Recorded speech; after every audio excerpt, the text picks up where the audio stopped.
Au début, je pensais que tout était clair, mais c'est vrai que rien n'est jamais clair. Mais je me rends compte avec du recul qu'il faut prendre le temps de bien exposer les choses. J'ai pas vu le danger sur le moment, parce que du coup, j'étais vraiment en fait à fond dans le truc. Et après, on se rend compte que on va dû réfléchir un peu plus. On n'est pas là pour se bouffer, on est là pour avancer ensemble. Et ça, je le dis et je le redis, il faut vraiment bien cadrer les choses. Mais bon, ce sont les erreurs qu'on fait pour apprendre. C'est vrai que ça met le coup de massue, ça met une claque.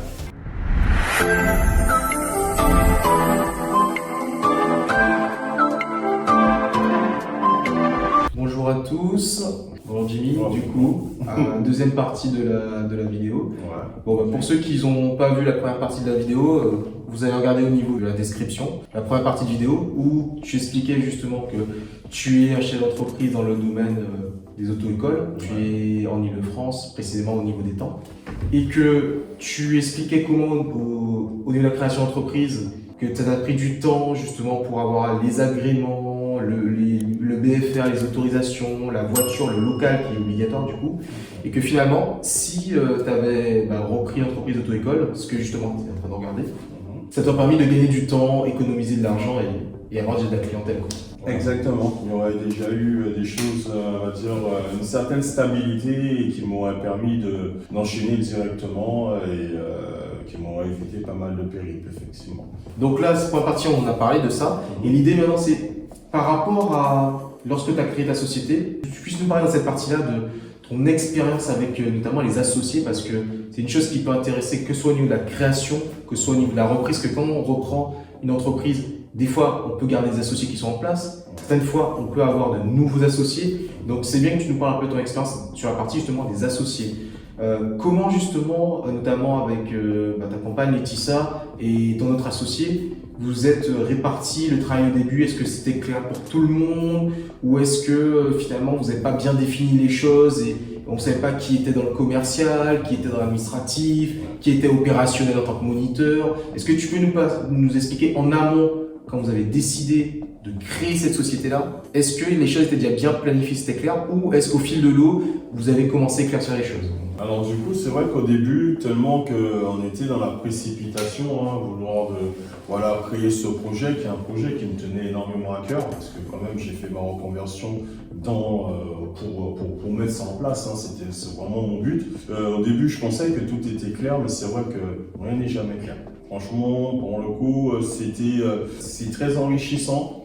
Ça m'a apporté beaucoup de choses, ça m'a apporté beaucoup de connaissances, mais je me rends compte avec du recul qu'il faut prendre le temps de bien exposer les choses, de bien, on va dire, d'avoir toutes les informations, de bien rédiger ses statuts, de bien cadrer les choses, parce que au final, au fur et à mesure, on s'est rendu compte que il n'y avait pas une bonne communication. On avançait, parce que moi, je fonçais tête baissée sans réfléchir. Voilà, je suis moniteur, il faut que je ouvre du volant, il faut que je fasse des élèves, mais au final, la stratégie de chacun n'était pas la même. Qui fait que bon, avec ma compagne, on sait que c'est pour c'est pour que ça dure. On voulait vraiment ce projet, que ce soit vraiment dans le temps. Mais mon associé, c'était pas trop cette vision des choses.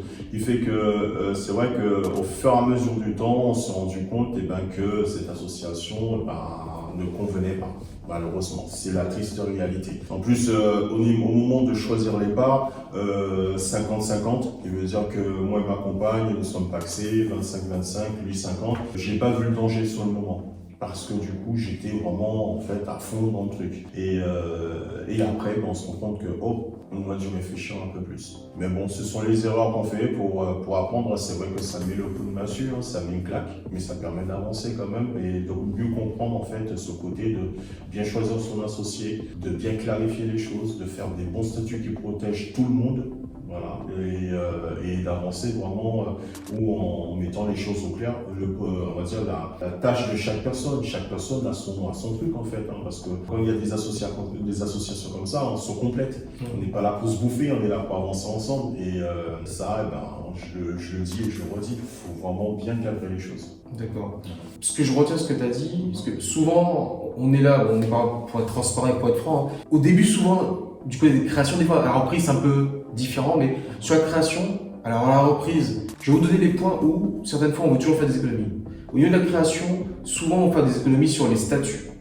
ça arrive parce qu'il y a des statuts, il y a des modèles qui sont sur Google, sur une différente méthode de recherche, et du coup on prend des statuts déjà tout pré-remplis. Et malheureusement, toi tu t'en mords les doigts, mais comme beaucoup de personnes, parce que. Ouais, je suis pas le seul, hein. Il y en a beaucoup qui sont dans cette problématique. Hein. Voilà, parce qu'on se dit, bon, on prend des statuts tout faits, des SAS, de toute façon, c'est rapide, copier-coller, on y va. Effectivement, après, on a les conséquences. Donc moi je dis toujours, il y a des moments où il y a certaines choses, on peut faire des économies. La domiciliation, des fois, gratter 5-10 euros, ça se comprend. Mais comme les statuts que vous prenez, en principe, ils vont rester là pendant des années.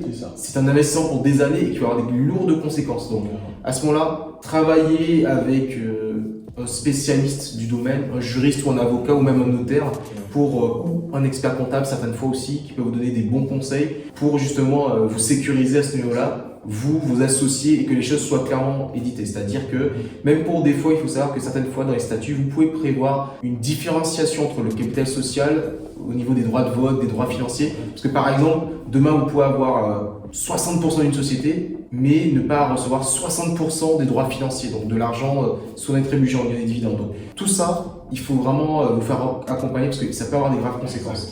Donc ça, c'est important par rapport au statut. Deuxième chose, la clarification au niveau des tâches, des missions de chaque associé.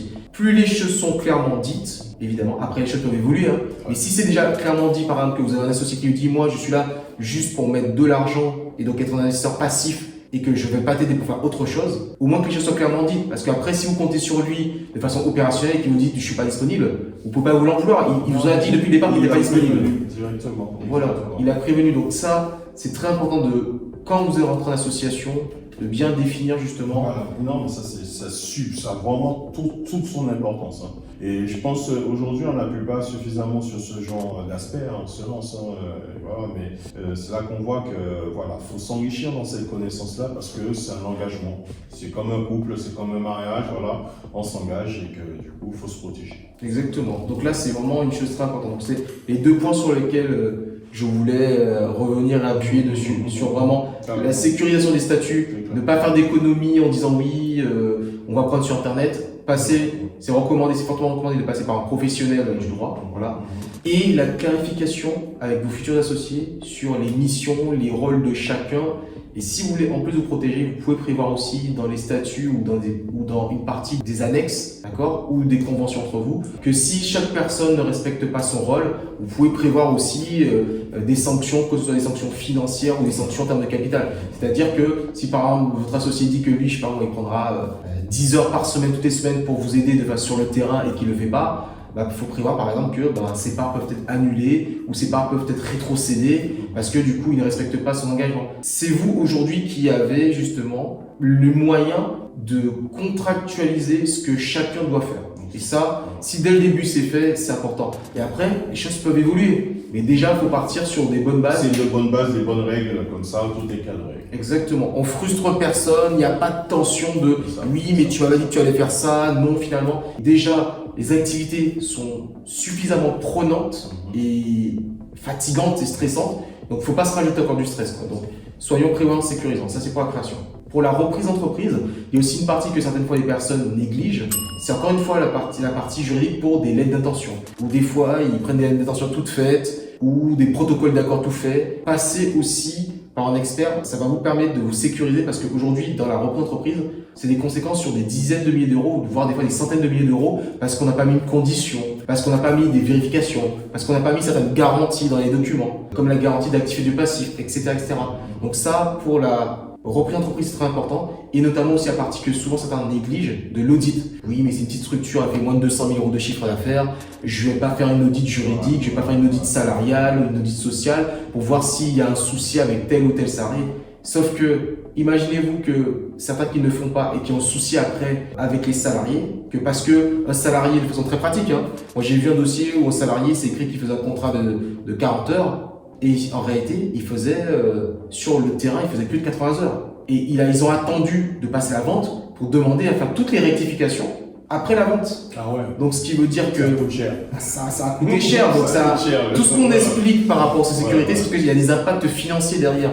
Et donc, du coup, en ayant tout sécurisé à travers des audits, ça vous évite des mauvaises surprises qui ont un coût financier, tout ça. Parce qu'à la fin, qu'on le veuille ou non, il y a des questions de relationnel, il y a des questions aussi purement financières par rapport à tout ça, quoi. Du coup, par rapport à ça, qu'est-ce qui fonctionnait bien ou pas très bien dans ta collaboration avec tes associés? Qu'est-ce qui fonctionne, qu'est-ce qui fonctionne pas? Et est-ce que vous avez mis des éléments correctifs? Comment ça se passe? Ce que je peux dire là-dessus, c'est que au début, tout est beau, tout est beau, tout est nouveau. Voilà, ça fonctionnait, ça avançait parce que la motivation, elle est là. Il faut la faire tourner, la boîte. Il y a des élèves, il faut donner un pure mindset. Alors du coup, ce qui fonctionnait, c'est que voilà, il y avait de la clientèle. Il y avait de la clientèle, il y a des élèves qui sortaient un peu de partout.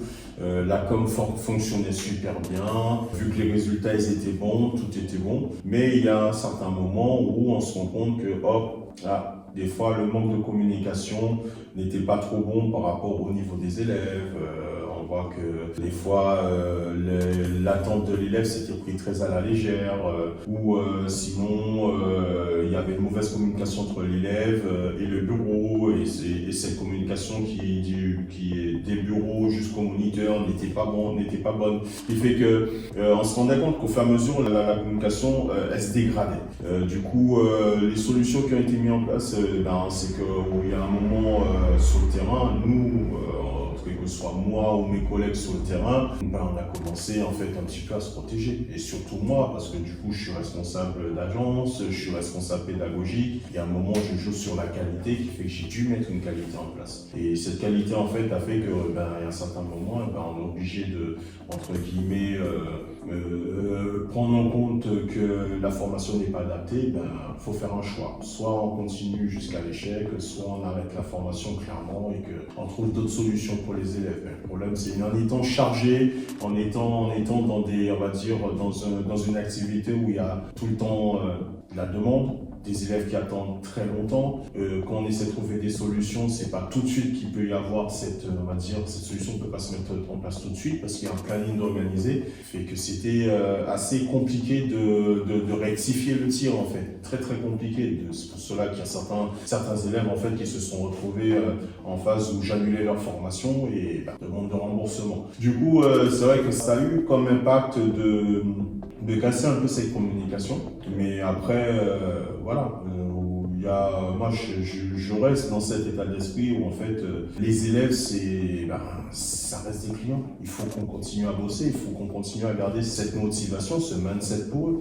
Il fait que voilà. Moi à mon niveau, je me suis plus concentré à être, on va dire, efficace pour la clientèle que de rester fermé, que ça puisse que nos différents impactent nos élèves, notre clientèle. Si tu devais résumer, qu'est-ce que ces années t'ont appris sur le fait associé? Si tu devais le résumer. Si je devrais le résumer, c'est de mettre, on va dire, de mettre les choses au clair dès le début avec la personne qu'on s'associe, d'office.